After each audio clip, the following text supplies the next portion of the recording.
3 వంతెనల దగ్గర ఎప్పుడు కూడా వాటర్ క్లాగ్ అవుతా ఉంది మీరు వర్షాలు పడ్డప్పుడు.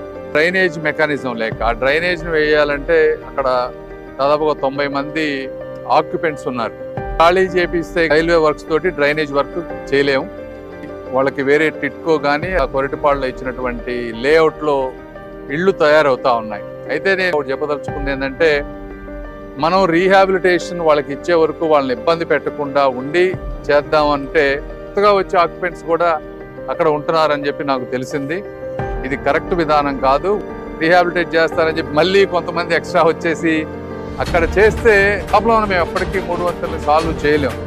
మీరు ఆ విధంగా ఎక్కువ ఆక్యుపెంట్స్ చేస్తే బలవంతంగా ఆయన తీసేసి ఆ వర్క్ చేపిస్తాం. కాబట్టి మీరు చేయొద్దు. ఇంతకుముందు ఎవరైతే ఆక్యుపెంట్స్ ఉన్నారో రీహాబిలిటేట్ చేయాలనేది గవర్నమెంట్ ఉద్దేశం.